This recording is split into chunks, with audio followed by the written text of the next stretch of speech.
ask yourself the question, like, why not?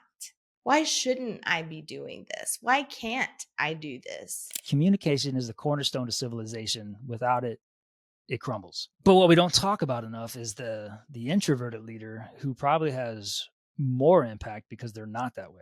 Yes, totally. As a woman, my perspective is like, oh, we're not more emotional. I think that it's a different kind of emotion, you know? Great observation. I'm glad you picked up Thank on you. that. Do you ever feel like you are leading from a place that just isn't you? Perhaps trying to fit a mold or lead to someone else's expectations. Well, if you feel that way and you're ready to lead from a place of authenticity, you're in the right place. I'm your host, Josh Fisher, and this is Off Script, a leadership podcast for people who don't like leadership podcasts. So here we are. Let's go. All right. So welcome to another episode of Off Script with Josh Fisher. Today's guest is someone who took the most dreaded process in business, the 360 review, and turned it into something living, something breathing, and something actually worth doing. We got Colette Revere, who is the founder of Open 360, a psychology-backed, human-centered feedback method that ditches the one-on-one or the one-on-done performance review for something that builds trust, clarity, and momentum in real time. So before she was leading organizations through the radical transparency, she was a therapist. And that's why I brought her on today. So free therapy session for me, but That's right. She helps people navigate the messiness of relationships and expectations. And now she's doing something in the workplace. She's showing leaders and teams that feedback isn't a weapon. It's a lifeline. Colette, I'm excited that you're here with me today. I'm excited that you're ready to go off script. So thank you for being here and thank you for spending the time with me. How are you doing? Thank you. What a wonderful introduction. I'm doing great. And part of what you said really got me excited about what we're going to talk about today, which is basically communication at work, kind of bringing that psychology lens to what we're doing in the workplace. So you think that's what we're going to talk about today, huh? I guess I'm going to find out. Let's see. Oh, I don't know. I'm ready. We'll let the conversation go where the conversation goes. Yeah. But I would tell you the way I start out each episode, because Okay. I just want to hear sort of your perception of what you think about the word off script. So when you see off script, and you and I connected a while ago, and our conversation I felt was very fluid, very natural. And I was like, I have to get her on here. This would be great. So now I want to get your perception of what off script means to you. Off script means a little rebellious, but in a really good way, you know? It means authentic, and just kind of throwing away formality and like living in the moment, basically. I like the word you said. It's a little rebellious. It's a little uprising against this stereotypical culture of how we frame leadership. Yes. Right. It's this perfect sort of picture image of somebody who speaks well, who has all their shit together. And the reality, it just isn't. So I just love your response right there. Tell me what was going through your head when I said that. Well, it just can't be. Part of the problem for leaders is that is the expectation, that they're going to be superhuman, that they're going to be unaffected emotionally, but at the same time completely invested, and that they're going to be, great, appropriate communicators all the time. And just the things that we expect from leaders are just not realistic. Yeah. Right. No, I agree wholeheartedly. I think there's a lot of unrealistic expectations out there. And I think it actually backs people into corners where they just don't feel comfortable being themselves. And I think that's the trick. Is be you.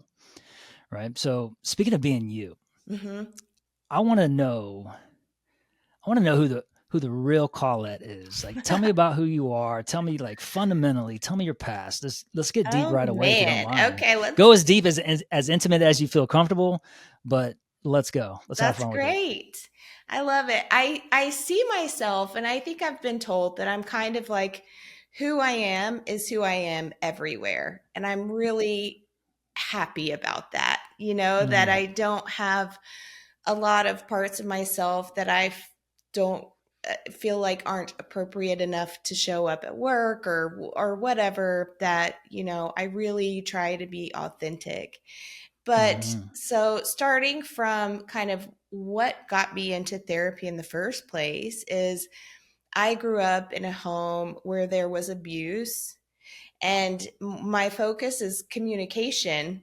And boy, I got a lot of what not to do lessons growing up, because it's yeah. amazing that there was so much yelling and so much Mm, communication, but nothing of actual importance was being said. Like, the mm. most important things that were happening in the room were not being talked about. Wow. And so it's just growing up with this kind of sensitivity, and then also this dynamic of what is really happening is not anything that we're actually talking about. And the things that we're talking about are so not as important as what's really going on. And, Mm. I spent my teenage and college years trying to fix that and figure myself out and find out what normal people do, because at that time I had an idea that there were normal people out there. I was about to say, I know. what is normal? I had this idea that they were all out there, and I just had to figure out what they're doing so I can do that too. But then after going through graduate school for clinical psychology, I realized, you know what? It's okay. Like, I'm okay, not normal. Nobody is, and it's going to be all right. And then honestly, for the next 20 years, I then started working in organizations and was totally drawn to the communication and relationship dynamics that are happening in Mm, organizations. Um, in some ways, there's this mirroring of kind of the thing that brought me into psychology in the first place, where mm, what we're saying and what we're doing are two different things often in organizations. And the way that we set leaders up in particular is it's dysfunctional, I would say.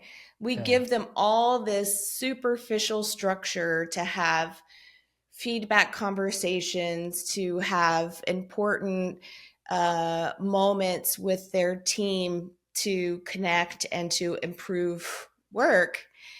And in reality, the structure that we provide isn't helpful at all Hmm. for most employees and leaders. And so, kind of, I use the analogy of the way that leaders are able to use structure right now in organizations is kind of the equivalent of two people in a romantic relationship communicating only during a therapy session.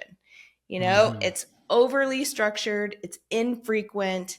And how functional can a relationship possibly be when that's what we're working with? So we've set Right. leaders up in organizations with this structure that doesn't give them the tools that they need to really lead, like in a really effective way.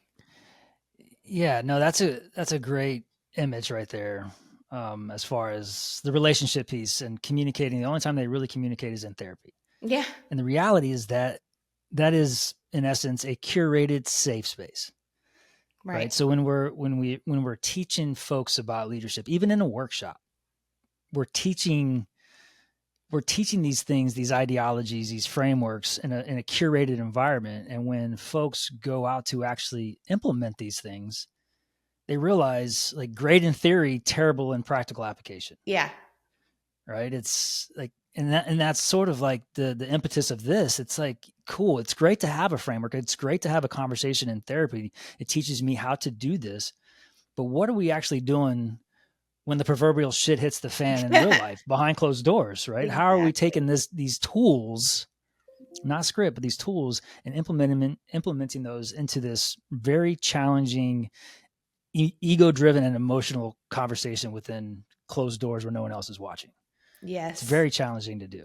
Yeah. And I heard a quote a long time ago, and I love it. It's about communication. It's communication is the cornerstone to civilization. Without it, it crumbles. Mm. And I'm saying that because I am probably one of the worst communicators, especially in my Really? personal life. In my personal No. life, Colette. I find that Oh, hard to believe. ask any of my ex-wives and ex-girlfriends. Yeah. And I'll tell you where that comes from. And I think you and I spoke about this when we first chatted a little bit. It comes from this childhood like trauma, this insecurity of not wanting to upset people Yeah.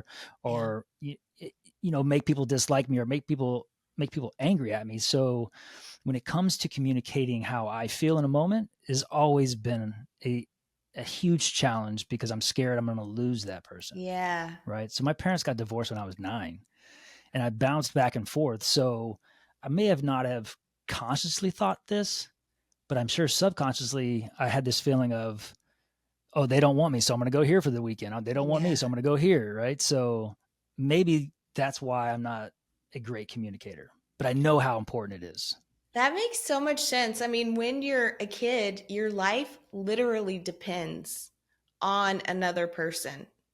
It Yeah. truly does, and we instinctively know that. And so those habits that we build and that intensity of emotion, I mean, this is why abandonment is such an issue for people in Mm. adulthood, is because it comes from this childhood trauma that we just bring into adulthood, and we haven't resolved yet, you know?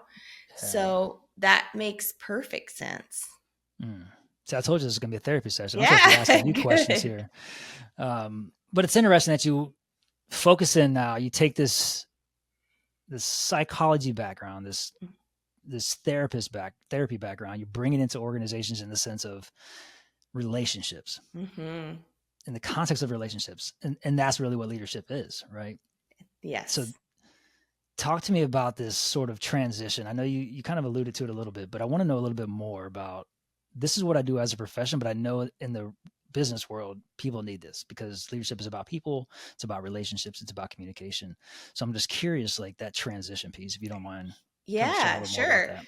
So when I first got out of grad school, I was working with survivors of abuse and trauma, just in like classic therapy setting, seeing Mm-hmm. clients.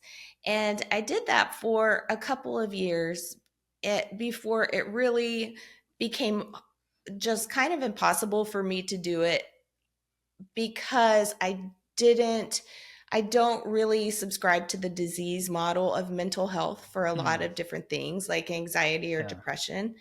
And giving somebody a diagnosis to get paid through insurance, and going through that system just became something that was painful for me, because I didn't actually agree with it or believe what I was doing. Mm. So I decided, okay, I've got to find something to do. I have this degree, and where am I going to go? What am I going to do with it? And so I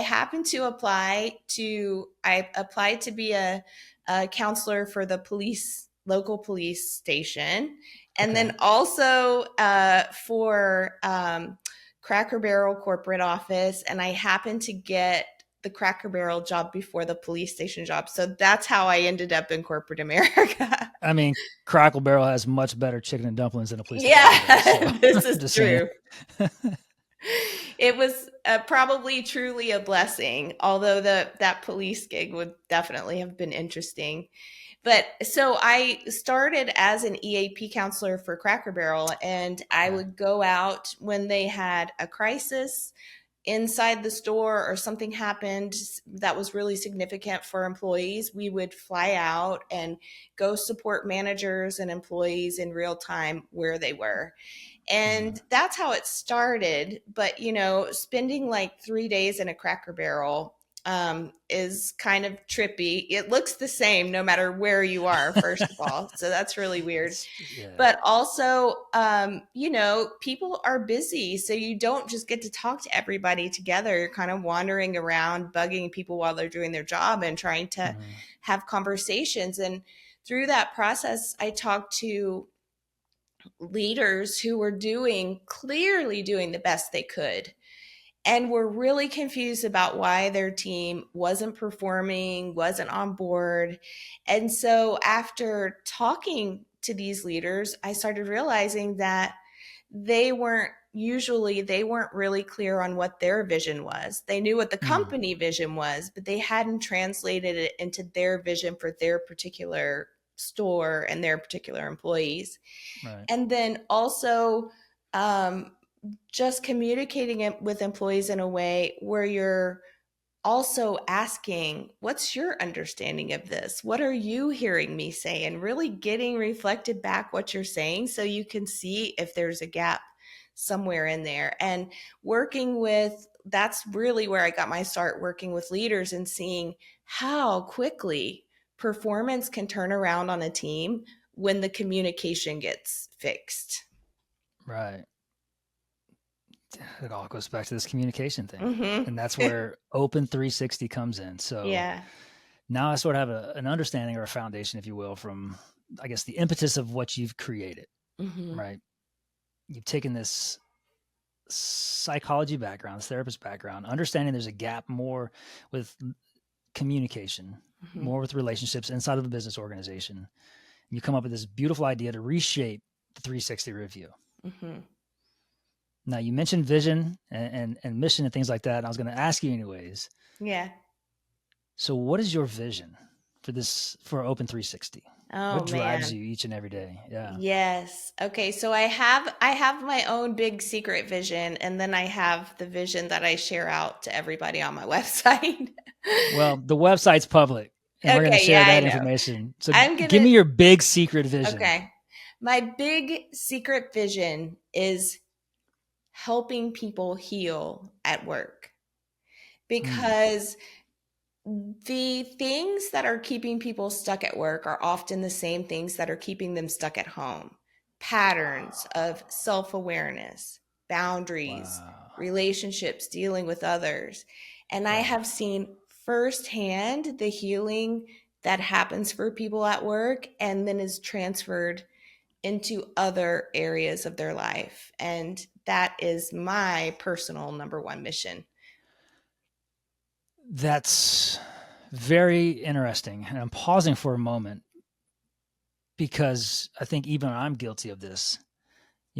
I think, like, not me personally, well, hell, maybe me personally too, but I've always talked about, like fix your personal life, like your professional will fall into place because they both are intertwined. Hmm. But what you just said, and I'm going to try to maybe paint my own logic here, is your vision is to heal people at work Hmm.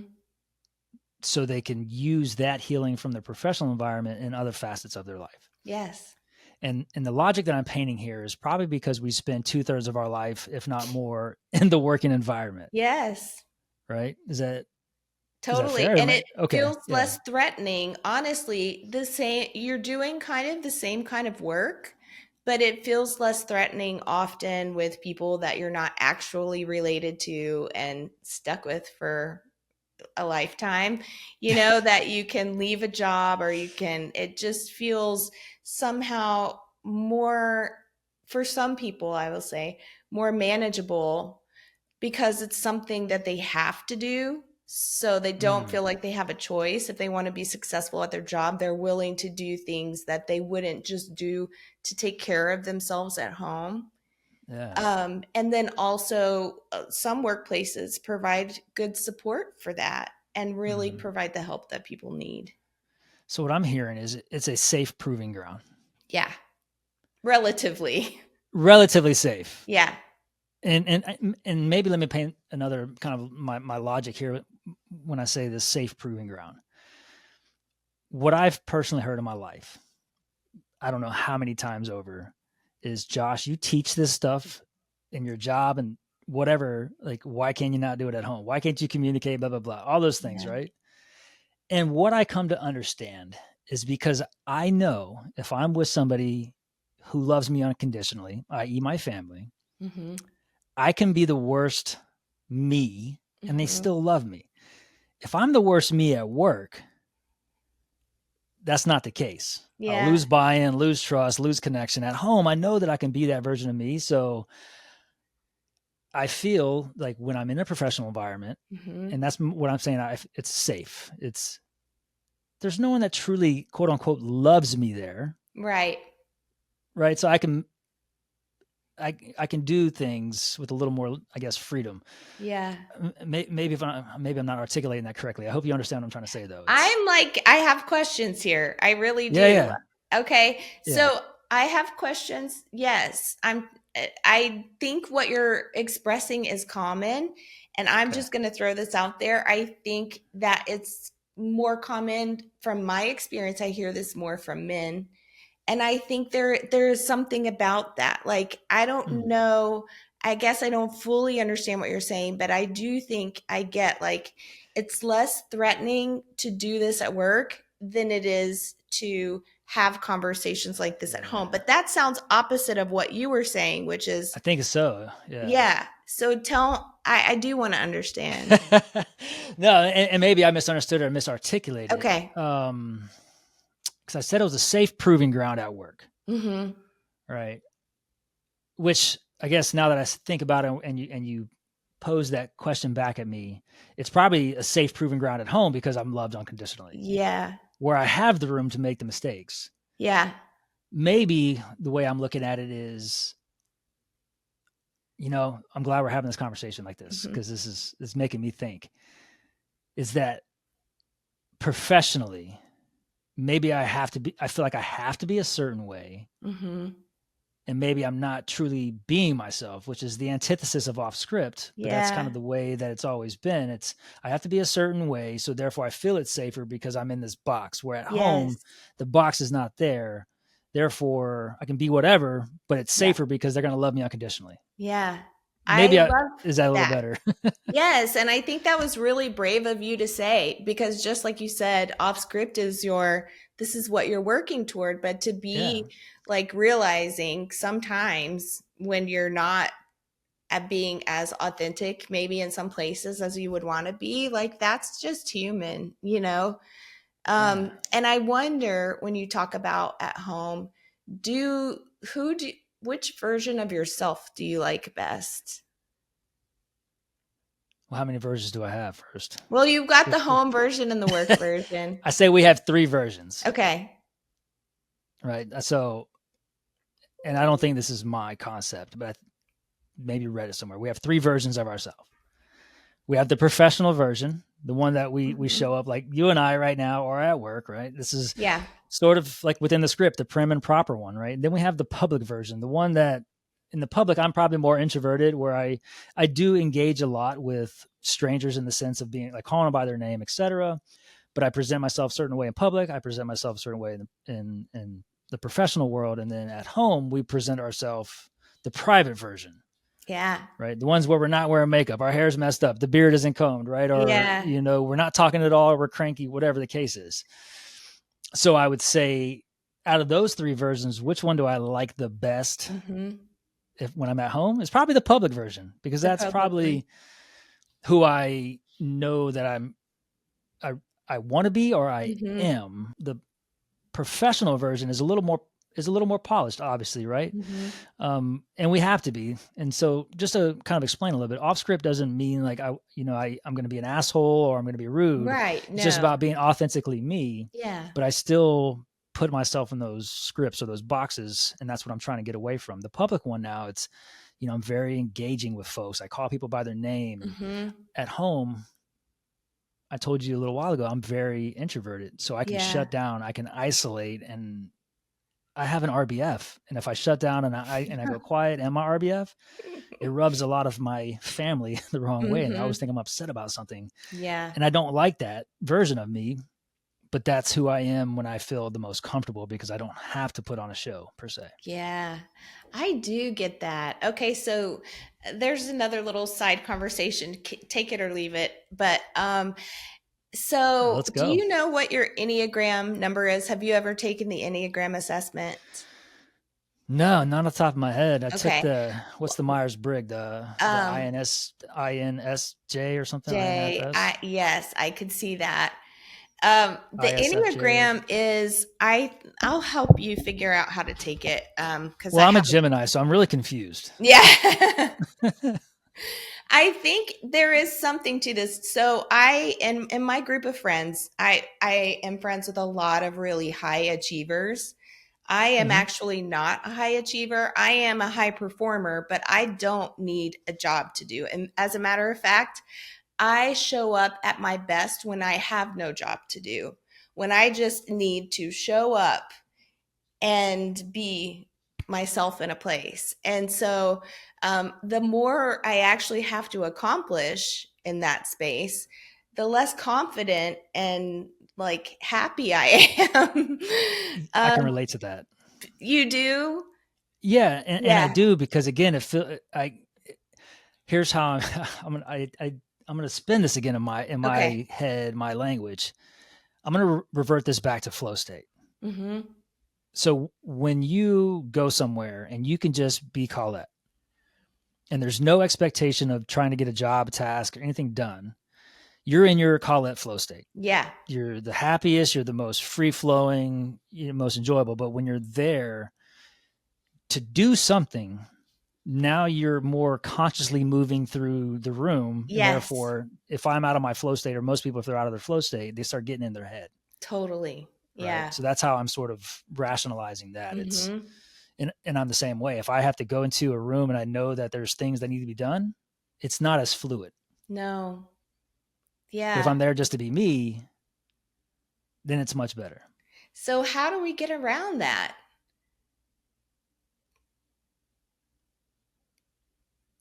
Restate your question.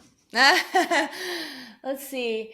I mean, so we have to function, right? Yeah. Like we're not kids anymore. So we Hmm. do have certain requirements of us that Yeah. beyond just waking up and being ourselves and playing around on the playground. So how do we move through life in a way that still feels magical in the Yeah. same way when we have things that we literally have to get done to take care of ourselves or Okay. and other people. Yeah. So the quick answer is I don't know. Yeah. The second thing I'm going to say is when you said, how do we do that? I thought you were being therapist on me and talking about how do I do that? I'm like, I Yeah. don't know. Give me time to think here. But how do we do that? How do we move through life in this sort of whimsical flow state, understanding that there are things that we need to do? That's basically what Yeah. you're asking, right? Yeah. How do we have fun but be serious at the same time? Yeah. And there are some It's, people, so this is the yeah. thing with my achiever friends is that is fun for them. They don't want to Hmm. just be stuck without a job. Like they literally need things to do to feel like a full Mm. complete human being, to fill their bucket. And Yeah. so it may be that some people are just made for that and living in that way. I personally am Mm. still looking for hacks. Yeah, you know what comes to mind? Have you ever heard of the Japanese philosophy? Oh man, I hope I don't mess this up. Ikigai? Yes, but I couldn't tell you what it. I know I've heard of it, but I don't know what it is. Yeah, and I think this might go in line with both of those high achievers, high performers, or whatnot. And let's look at it from the high achiever perspective in Ikigai. Ikigai is basically finding things in your life that you're passionate about. And when you're doing those things, that's when you find the most joy, right? Whatever that Hmm. is, right? Maybe that is a job, but maybe the job doesn't have to be what you and I are talking about as a job. Maybe my job is whatever my passion is. Maybe it's doing origami. Maybe it's playing Hmm. connect the dots. I don't know. But it's like doing things that are in line with your passion. And if you're doing those things, that's when you're feel the most joy, that most happiness, and you feel that you're achieving the most. Hmm. Yeah, Right. So I'm curious with those achievers that you have, high achievers, if the passion is the job I think or that's is it the, it. yeah, Yeah. Or interesting. at the very least, the passion is I think it's a little more convoluted than that. I think it's Right. um, the thing that they're working for often is the validation, not the completion of the task. Ooh. So it's their love language is words of affirmation. Words of affirmation, yeah, recognition, but it's almost deeper than a love language. It Yeah. even goes to their value and their worth Hmm. is in what other people value about them, if that makes sense. Yeah, maybe it's how people perceive them. Mhm. Something they value is the perception of others about themselves. Yes. Validation. Validation, and you're a therapist, so that probably goes to like deep issues or deep rooted things. It's interesting. So I'm curious about your experience with this, but Yeah. for as an entrepreneur, when I left my job, I had been building Open 360 kind of like in my own time for a couple of years before I actually left my job officially to do this. Hmm. And, I was really ready and I'm a pretty independent person. So I really feel like, I don't rely a lot on the validation of other people. But I'll tell you what, when I stopped getting any like when it was just me in this office building something, and I wasn't really engaging with a lot of other people yet, Yeah. it was earth shattering for me. I Mm. was really depressed and wondering what the hell I had just decided to do. So I don't when it comes to validation, it's just I think we're just fed it constantly Right. with social media, with the way that we show up, with even at work. And so you don't even realize how much you rely on it until it's gone. And then you go, oh shit, like Yeah. I'm the one now who validates myself. I'm the one who decides who I am. And it feels kind of strange to be able Oh, to do that, but that's how it works. yeah. I think it's interesting that you had to go through that growth experience to Mhm. figure out what I know and believe to be the way forward. I just don't live that way. It took you to do this to realize that self affirmation, self validation, and self love trumps everything else. Yeah. But But it it's took you like, to go to this lull or this yes, hardship to realize that. because I wasn't hurt as long as I was getting like a steady little stream of validation. It wasn't even just a lot, but it was just like a little bit from other people. I Yeah. didn't realize how much that was standing me up Mm. until it was gone. Yeah.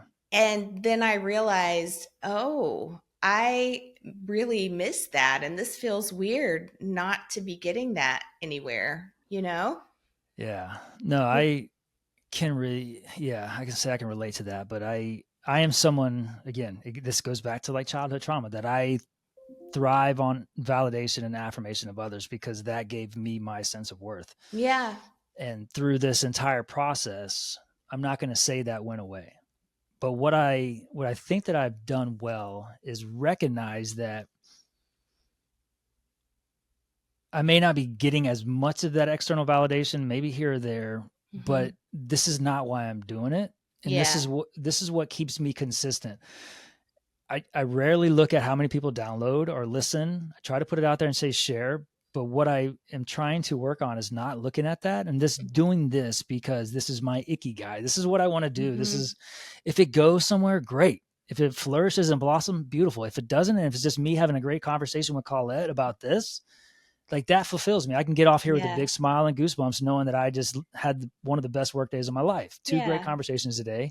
Mhm. But that validation, and I'm glad you brought it up because I maybe wasn't aware of it, or maybe I was, I don't know. But that I do miss it, and I did miss it. And I tell you, Yeah. last week I was able to do workshops and I got fed that Mhm. validation again. I was like, oh, that felt good. It And does. I missed that. I know. God, it makes me sound so shallow, but No, it's or maybe this makes me human. sound so human. There you go. Human. Right? Human. Because we belonging is like not belonging is a life-threatening idea. Yeah, It because it goes back truly to is. basic tribalism and survival. If you Yes. didn't belong in a community, you died. Yes. Like literally. And so that validation often feels like life or death when it's happening, whether it's at work or even Yeah, socially at work, like in the lunchroom when people used to have lunchrooms at work. I don't know if they still do that, but like probably. who are you sitting with? Who are you accepted by? What groups are you accepted in? How are you getting like social validation, work validation, all of it? Mhm. And I think that it's something that we will always crave, and Yeah, I think there's a point of dysfunction with it. And then there's a part of it that's just like totally normal. right. We're gonna always crave it because I think that's just in our DNA. That's just Yeah. how our bodies are biologically or physiologically wired, and I don't think we'll ever get away with that. Um, yeah. So I'm just trying to think of. I'm gonna go back to this extrovert introverted thing that we talked about a little while ago. I still can't believe you're an introvert. I'm always surprised by people who tell me they're introverts. Well, what they say, I'm an omnivert. Yeah, but the way you described it, you're not. You're a true introvert. Uh, I would think that I'm probably 80-20, 80 intro, 20 extrovert. That's pretty strong. And I have to, and it goes back to versions of me. Like this is like Mhm. being outgoing, extroverted, teaching workshops, engaging with people, and those things. Calling every cash register or cashier by their name because they have a name tag. So I greet them and I say thank you and all this. Mhm. Those are all like extroverted tendencies, but I'm very conscious and aware of it. And Mhm. I think what I've heard a while ago, and you could probably agree to this, or correct me if I'm wrong here. Mhm. The big difference between extroverted and introverted is extroverted people draw their energy from others, Yes. whereas people take the energy of an extrovert, Of an right? introvert. Yes. So, so I'm predominantly an introvert because those interactions they drain me, and I need Yeah. isolation. Yeah. I don't want to say anything. I can be the guy in the group who people are like, man, is Josh okay? I'm like, yeah, I'm just Yeah. observing. I'm just listening. I'm Yeah. just watching. And I don't need to be doing all these crazy things to be enjoying myself. But then it always makes me uncomfortable because people are like, is Josh okay? Is Josh okay? I'm like, come on, I like people, know. like I don't even want to be in this group right now. I'm just Oh amazed man. how introverts can do it because I do trainings and workshops and things like that, and I love being around people and I love the energy of that, and I'm exhausted afterwards. So I can't even imagine what it's like for somebody who has to really like gear up to do that and it doesn't feel natural. Yeah. Yeah. I'm that person. Yeah. I have to gear myself up. It's amazing. I can't make plans too far out because I'm scared that if I make plans as an extrovert, the introvert Josh will come and say, Yes. "Ah, man, I got things to do. I can't make True. it." So I have to be very That's smart. cautious about it. Or I know if there's a plan and it's coming up, I'll have so much anxiety Yeah. up into and through that event, Ugh. whatever the case is. But I have to work myself up for it. How do you think that shows up at work when we're talking about leaders who are Yeah. introverted and leaders who are extroverted? I will say, so extroverted, another thing about extroversion, at least like extroverted thinking, is thinking out loud Hmm. versus inside first. So I'm an out loud thinker, and it's honestly, I don't know what's going to come out of my mouth until I hear it. And then I go, oh, yeah, no, that's not, let's just ignore that and move on. And then Yeah. people who are introverted, I know are much more thoughtful about what they say. And I Oh wonder man. what it would look like to be a good introverted or extroverted leader? Like, what would the cautions be with people? You know? You stole my question from you because I was going to Oh, ask the same question. about how do you think, like, what are the great quality or characteristics of an introverted leader? Because we can sit here and talk about the charismatic extroverted leader all day. Yeah. Again, that's the script, right? In order to be a great leader, you have to be somebody who's vocal, who Mm. has the confidence to communicate, who Yeah. does all these things, right? Is the voice in the room. But what we don't talk about enough is the introverted leader who probably has more impact because they're not that way. Yes, totally. Yeah. So I was going to ask you the same thing, but the way I see it, like the benefits of being a let's call it what it is. What we're talking about is an introverted leader, somebody who's not the voice in the room, somebody who's not going Mhm. to sit in front of a group of 20 people in a board meeting and give a presentation unless they really have to. Yeah. They're not going to be the ones who are intentionally seeking out group meetings or one-on-ones to do performance evaluations, kind of what you do. Right. They're going to do them because they have to do them, but when they do them, they're probably going to be done with very high quality and intention and well thought out and from a Yeah. genuine perspective. And I think that is probably the strength or the superpower of an introverted leader is kind of what you alluded to earlier, is that they do a lot of internal thinking, internal Yeah. processing. They're very aware, they're very observant. So when they do go to communicate or when they do have a conversation, it's succinct, it's genuine, and there's something that the individual is going to walk away with. Yeah. So I think that's what makes them a powerful leader, is their ability to not be so outgoing. I totally agree. I don't think an extroverted leader is like the pinnacle of leadership, you know? I think there are a lot of cautions for extroverted leaders, no judgment, like myself, who will talk before they ask questions, who will just blurt things out before stopping to think about the other people in the room and really setting the stage for a good conversation there. Mm, So I think you're right. I think introverted leaders have a struggle in that it's an exhausting job, leadership. It's an yes. exhausting job. I mean, because your Yeah. job is people and working with people. So if you're an introvert, it is going to require, I feel like, a lot more. Well, let me stop that statement because I'm thinking what would be required of an extrovert, and it would really be I think an extrovert would also be required to pull back a lot to Yeah. to have the best kind of leadership. So it would also require a lot of energy for the extrovert, I think, to Right. balance that out, you know? Yeah. Definitely, I think just focused in different directions. Maybe Yeah. one has to focus their energy on being more out. The other one has to focus their energy on pulling back. Yeah. And Otherwise, can I have detrimental effects on both of them. yeah. I wonder what you think in terms of masculinity and femininity. Well, that sounds Mm, so old fashioned, but what I'm trying to say is like, I feel like what you described as traditional effective leadership is this extroverted, I'm going to almost say aggressive, but a very assertive kind of way. And in my distant past in working in organizations, that has been the thing. It's like, in order to be seen as a leader, you have to be this extroverted, assertive, aggressive type. And yeah. I really feel like for women, I can't speak for all women clearly, but I for the women that I've spoken with, there it's kind of a that becomes their business self. They feel like they have Mm, to put on this costume in order to be in this room and like operate exactly the way everybody else is operating. So yeah. I wonder what you think about that. Thank you for bringing that up. Hmm. And I'm glad we're going that direction because I go back to two, I guess, general groups when I think about off script.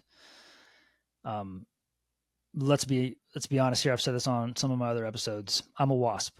Like Hmm. I fall into this privileged category. I fall into this box of the stereotypical type A masculine whatever sort of framework or Hmm. archetype.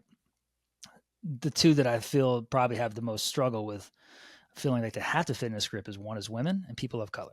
Mm-hmm. So thank you for bringing that up, and Yeah. I'm happy to give my perspective on this. I've witnessed this. I've witnessed specifically in the military where obviously it's predominantly a masculine, like almost toxic masculine environment. Mm-hmm. And I've seen plenty of women, Marine, either enlisted or officers, feel like they have to lead in this masculine way. Yeah.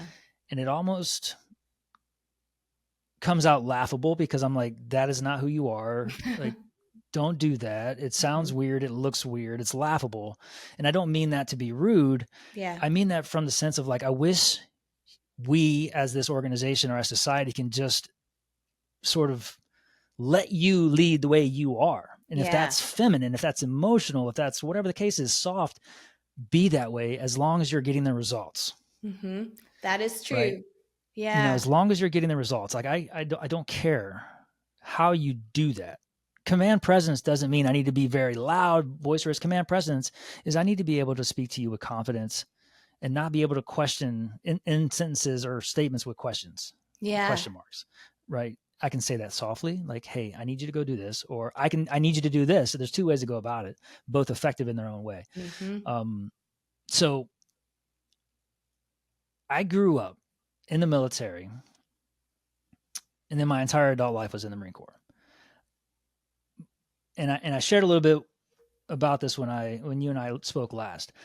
I grew up with four sisters. One biological sister, Mm-hmm. three stepsisters, and my parents got divorced when I was young, so I had two stepmothers. Right, so I had a lot of feminine examples in my life. My Mm-hmm. dad was deployed a lot, so I didn't really have the masculine.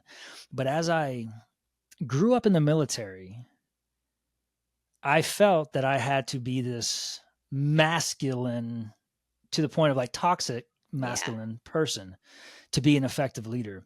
And it took me so many years. It probably took me until I stopped drinking and when I was 35 years old that Mm-hmm. I realized that wasn't me. So I'm sharing all this to say that I feel, especially like that therapist, I do.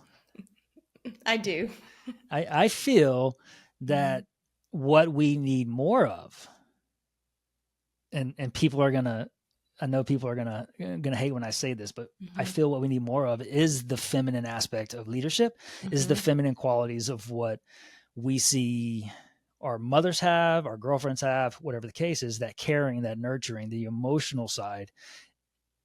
And so it's a healthy masculine in the sense of it's a balance between both of these worlds, and Mm-hmm. it's not toxic, and it's not the other extreme of being feminine for a male, whatever the case is. Yeah. It's how do I embody both of these to be vulnerable, to be human, to show my emotion, and to show that I'm not perfect and I'm human.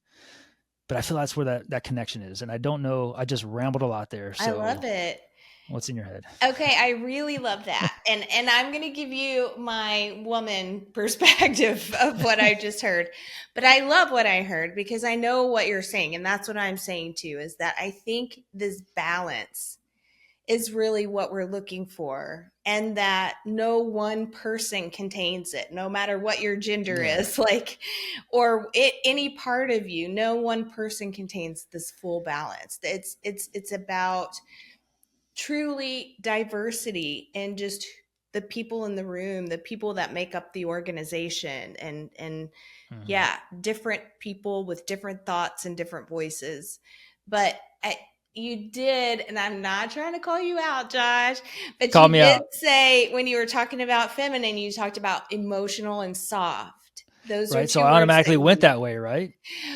well, as a woman, so this is where Yeah. I kind of like I have a Yeah. different perspective. As a woman, I do think I see having worked with lots of senior leaders and in these like hyper masculine environments, I've seen there is lots of emotion. There is undercurrent. Oh, It is not like regulated emotion. It's aggressive. It's there, you know? yes. And so as a woman, my perspective is like, oh, we're not more emotional. I think that It's a different kind of emotion, you know? Great observation. I'm glad you picked up Thank on you.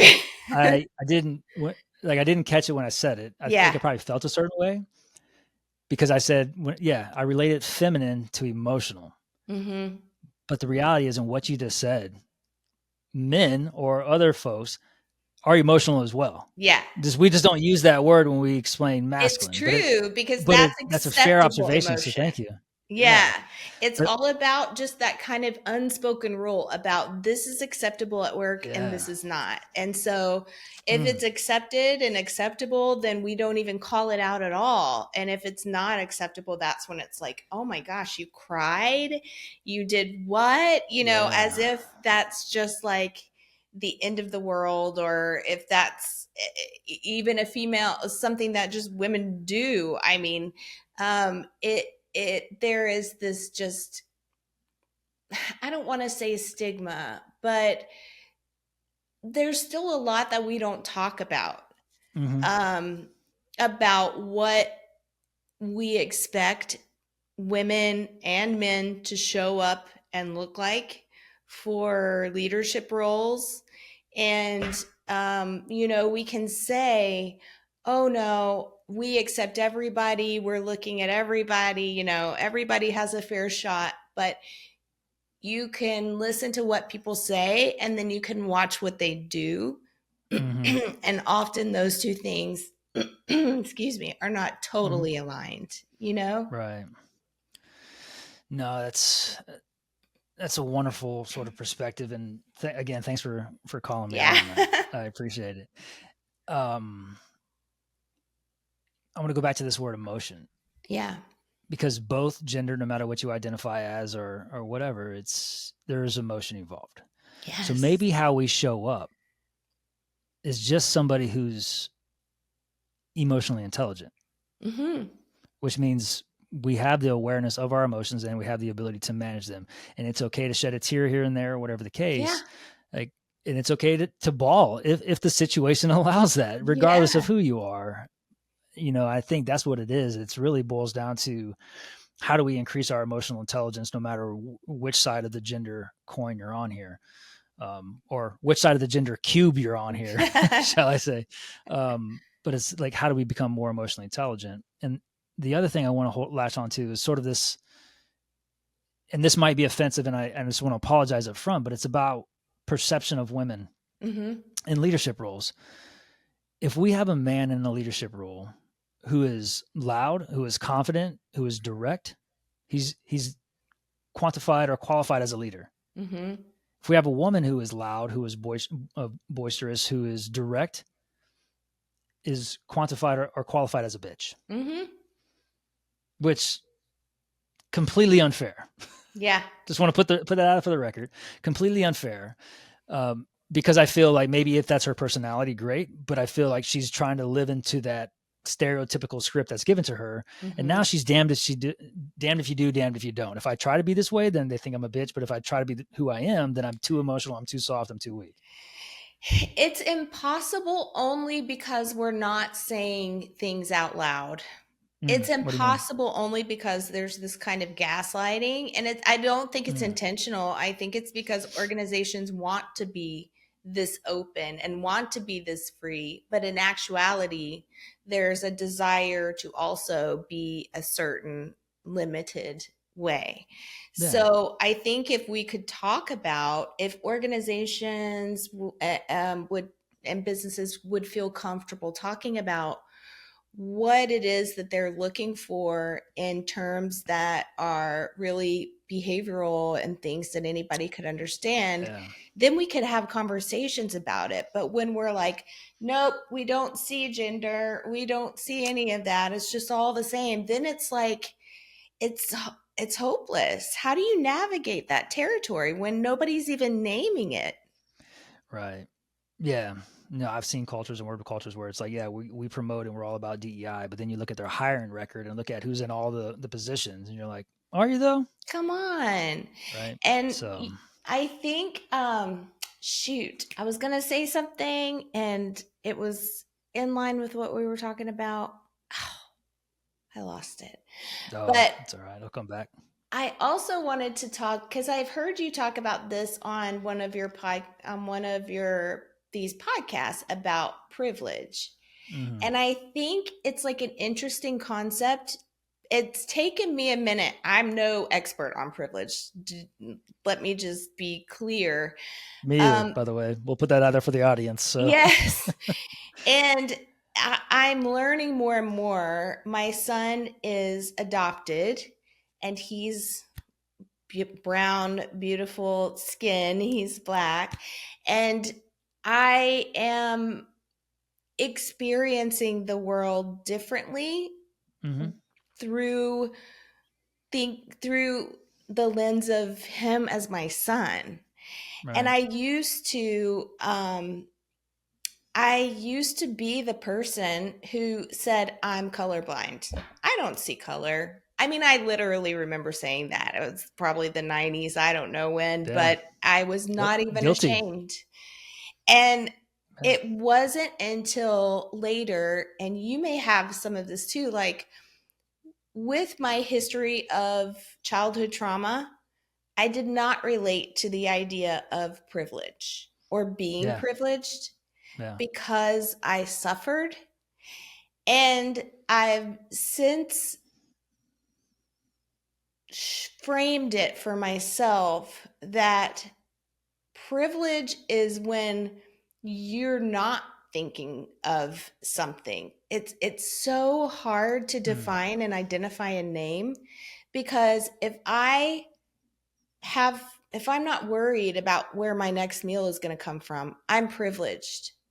But it's Yeah. not something active. It's like a negative thing that's been removed. If I'm not worried about going into a store um, in another part of town and being treated differently because of the color of my skin, that's because I'm privileged in that way. But it's so hard if you're not used to thinking about it in those ways. It's so hard to wrap your brain around. Hmm.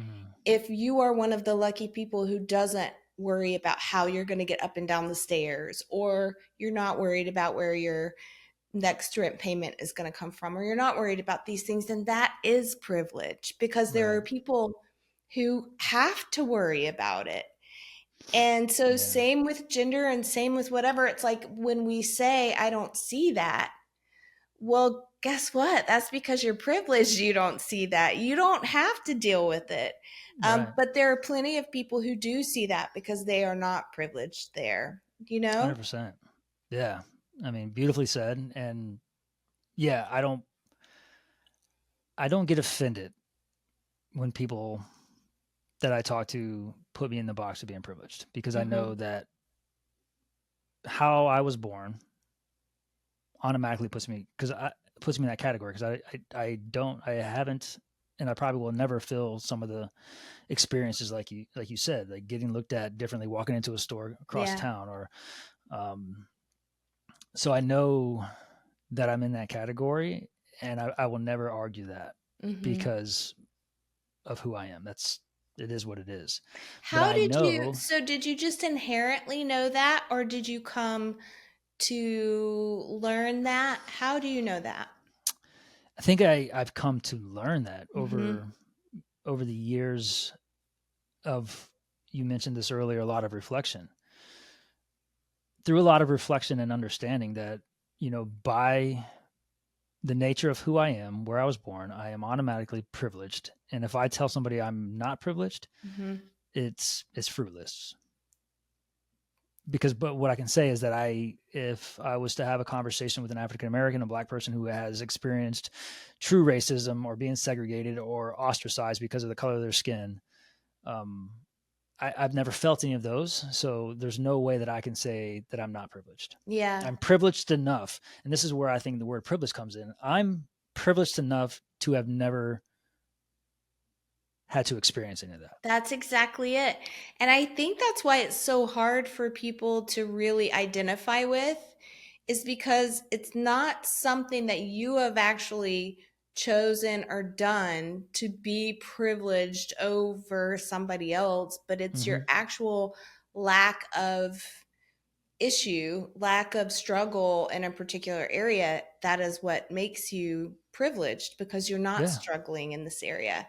And Yeah. it's hard. I do you feel like it's hard for people to identify that? Because I do. I feel like a lot of people don't fully understand what that means. I would love to have an answer for that. Um, you know, I still think it's a common issue. Mhm. Maybe it's a common issue. I don't know. Um, I think I'm challenged to answer that question because I just look at my bubble, Mhm. and maybe that's another privilege thing. And I look at my bubble, um, which is a pretty diverse bubble, and I don't see a lot of that. There's a lot of communication, so I don't know. At least within my bubble, I don't see that as an issue, but I know it is, like, Yeah. as a global collective, or maybe just a national collective. Yeah.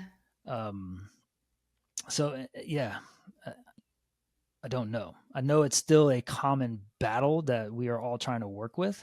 And I'm going to Mhm. go back to like Family Matters and Steve Urkel, and it's like, can we all just get along? I know. Can we all just get along? And that's kind of like, that's where I want to be with this podcast. And sort of my vision is I just want people to feel comfortable being themselves Yeah. without the fear of being judged, without the fear of being ostracized, without the fear of not being good enough. And no Yeah. matter what they look like, what they talk like, what they act like, where they're from, what their belief systems are, I Mhm. just want people to be able to be them. Yeah. That's it. Show up. It sounds easy, and I know it's not, Mhm. but like you have a vision is to heal people through work. Is Mhm. I just want to be able to get our voices out there and hopefully connect with somebody to say it's okay to be me Yeah. unapologetically, and just this Yeah. is who I am. And that's how I think about me. As like, I understand that I am privileged. This is who I am, but it Mhm. doesn't define me, Right. because I know my background. I know the struggles that I faced. I Mhm. know the adversities that I've had. I know the addictions and compulsive behaviors that I've interacted with. I know that there were so many barriers to do the things that I did in my life that no one would understand, and nor is it my responsibility to get them to understand. Yeah. I don't know if that makes sense, but That makes a lot of sense. Yeah. I totally agree. I think that when people struggle with the concept, it's not many times it's not for lack of, these are good people that I know that struggle with this concept. They really don't fully understand. I happen to be in circles where I do see a lot of people struggle with it, or just kind of dismiss the idea of it at all. And mm-hmm. so, again, that is part of just showing up as you are, right? You can't fast forward, download knowledge that you don't have. You can't download experience that you don't have. You have to work with where you are and work with other people where they are too. Yeah. And I think the key to success with that, one, we talked about emotional intelligence a little bit, but I think the Hmm. key to success with everything you just said there is having an open mind. And what I mean Yeah. is, if I have a certain belief or value and I go in to have a conversation with Colette and she says something that makes me think and say, that's interesting. It's okay for me to change my belief and my value. Yeah. It's okay for me to say, you know what? I'm going to be a flip flopper here because I'm Yeah. going to change that perspective because I didn't understand it before. And I Hmm. think that's the key. It's go be yourself, have your values, have your beliefs, do you, but be an open mind and understand that your way is not the way, it's a Yeah. way. And if we can learn from each other, from our experiences, and we can grow together, like kumbaya, let's do Yeah. it. I love that. And with our Open 360 content, we have this thing called the big T truth and the little T truth. And it's like Okay. the little T truth is my truth or it's your truth. So I use this example of a leader who's doing absolutely everything she can to make her team happy and Mm-hmm. successful. And yet her team is completely overwhelmed and burnt out. So here we have two. individual truths. One is that this leader is doing everything she possibly can to support her team. And the other truth is that her team doesn't feel supported. Mm, And typically, when we go into conversations, we're looking for who's right. But what we say is both people are right. This truth is really valid for both people. There is a mm, bigger truth that includes both of those things in it, but we all have our mm, perspective from where we're standing, and other people have theirs, and we can't um, dismiss or invalidate what somebody else feels deeply is true for them. That's mm. their call, not ours, you know? Yeah. That reminds me of you ever heard of navigating polarities? Mhm. Yeah. I think that's kind of what it reminds me of, right? It's you have yours, there's this, there's that, and no way is right, but how do you find the transformational third way? How do you find sort of what we would call in layman's terms the what is that, the now I can't even think of it, the the middle path, I The guess, or middle. the best Yeah. of both worlds. There we go, right? The best of Yeah. both worlds of the transformational third way, and that's kind of, I think, what you were saying there. That's how I felt you were saying is Yeah. it doesn't have to be this or that. It's both and or yes and, but finding No. that transformational third way is that. Yeah, I think so. And I think when we look at leadership, I think that's one of the struggles that leaders deal with is because, you get put into a leadership position often with not a ton of understanding about what the expectations are going to be in the role or how you should fulfill them, Mm, not a bunch of leadership training usually.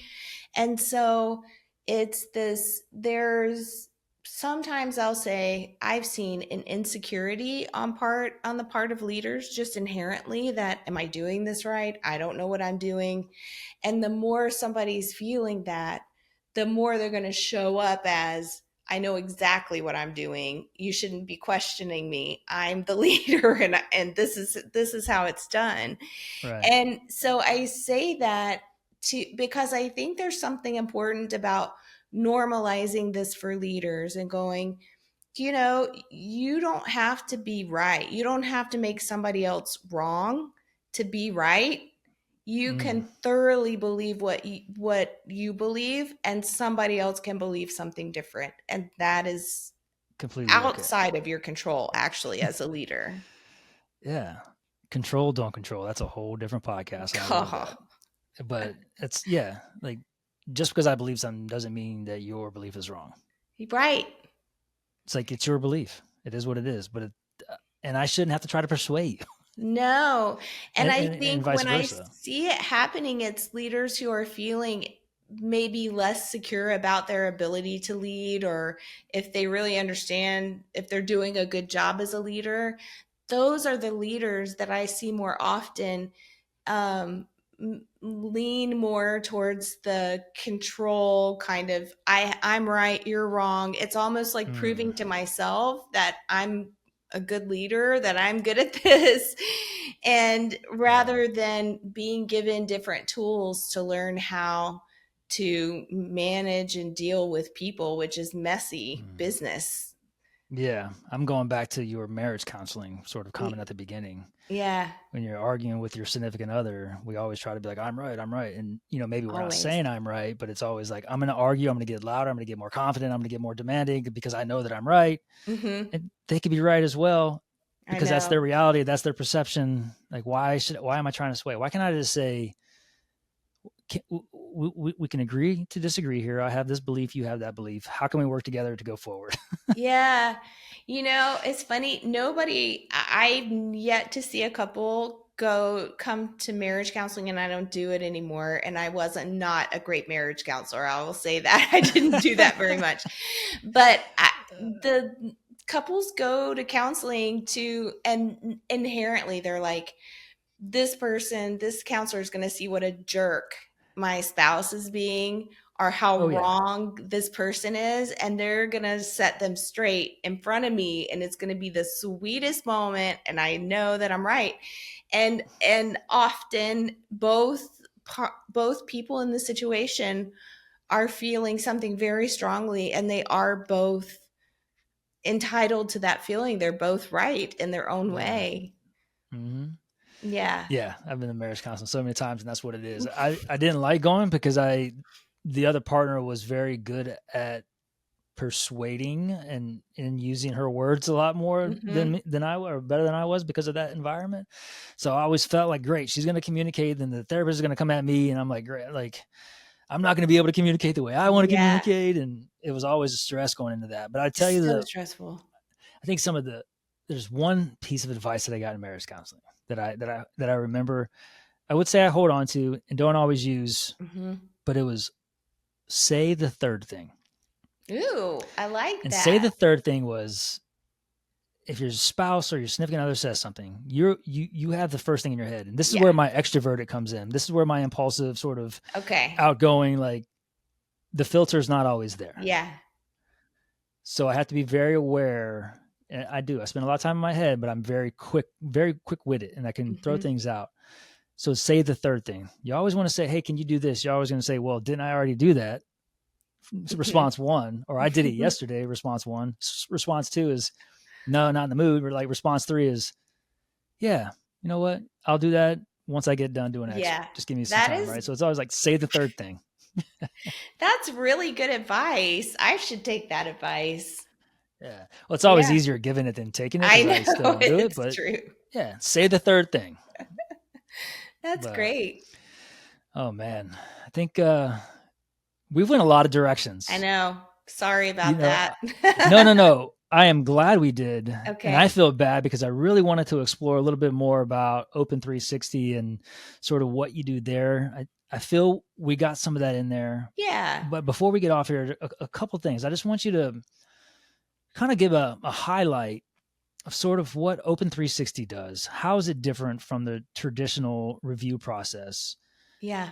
We'll start there, and then we'll Okay. finish out with sort of how I normally finish out these things. Yeah, cool. Well, Open 360 is a psychology based consultancy, and our focus is on helping organizations develop people first processes that are scalable and truly work in the day to day work life. Mm-hmm. So we've chosen two primary focuses right now for Open 360, and one is the guided 360. So did we talk about this? Have you had a 360 assessment before? I've conducted multiple 360 You've assessments on conducted folks. them. Did you ever, Yeah. were you ever the recipient of I one? was never the recipient, and thank God, because I don't want to hear You're it. terrible. Listen, I don't want they, the feedback, but I always ask for feedback, so I probably already get it. I wouldn't be surprised, but okay. Well, I used to facilitate these yeah, traditional 360s, and man, they were really, it is one of the most damaging processes that I think we have in the workplace. I mean, there's lots of research to show 25% of the people who do a 360 assessment feel like it damages trust in their relationships. Almost mm, 50% feel demoralized and demotivated. Only 30% of the information people get is actionable because it's anonymous. So they can't yeah. follow up, they can't Is get it anonymous context. though? It really is. I know nobody believes Is that it it's though? I anonymous. mean, it is, right? But you can read a statement and go, "Oh, I know John said that." Often. And what does that do to your relationship? You're sitting here working Yeah, day to day, side by side with these people, and you find out something through an anonymous survey where you have this like 100-page report and you're just digging yeah, through information to try to find the nuggets that you can use.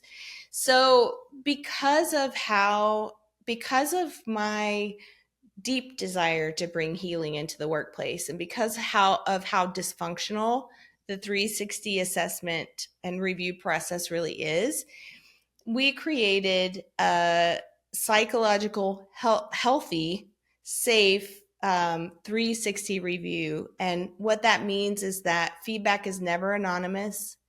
It's always consensual based on the person who's receiving the feedback and what they're asking for and what they're ready to receive. okay, It's over time so that people can, connect with people and learn more about their performance, not in a single burst and get like a 100-page report back about themselves, but instead really engage in actual conversation with other people around how they're showing up at work Okay. and how they could do better. And I think the coolest thing about the guided 360 and really all the things we do at Open 360 is that it's future focused Okay. always. Good. So instead of me telling you what went wrong 2 weeks ago that you already know about and you can't go back and fix anyway, if I tell you how I think you could do even better in the future, Mm-hmm. that not only gives you hope and the possibility to achieve what we're talking about, but it allows me as a person in your life to support you with that Mm. practically by offering my help with what I'm suggesting or offering to be somebody who can continue to give you feedback on this in the future if you want it. So, Right. the R360 is really designed to not only help leaders improve their performance, but also improve their direct communication with employees. And so, along with that, comes a lot of psychology based training and tools to help leaders build Mm. self awareness and a shared language around what healthy communication actually looks like, how to do it well. Beautiful. So it sounds Yeah. like you're revolutionizing the review and the feedback process, and Yes. really to bring it back to the human level. Yes, to do what Yeah. works. What we're doing now is madness. We all know it's not working, but we're not Yeah. doing And it anything becomes a different. very like check in the box too. Yeah. And I didn't know those percentages or those statistics that you said. Like you said 30% demoralized, or Mhm. if that's what the number was.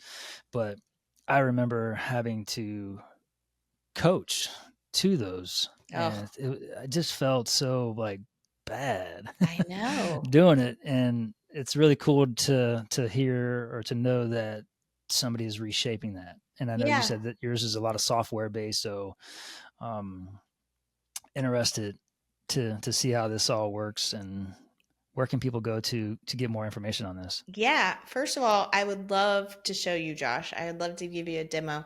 And secondly, they can go to Okay. www.myopen360.com. And to your point, we do have proprietary software that is designed to really support employee led feedback loops that make it really, really easy for people to engage in the process at and on a really simple level. They don't have to think about it. The process is happening all in the background and they just click a few Okay. buttons at a time and find themselves going through this natural feedback process with somebody else.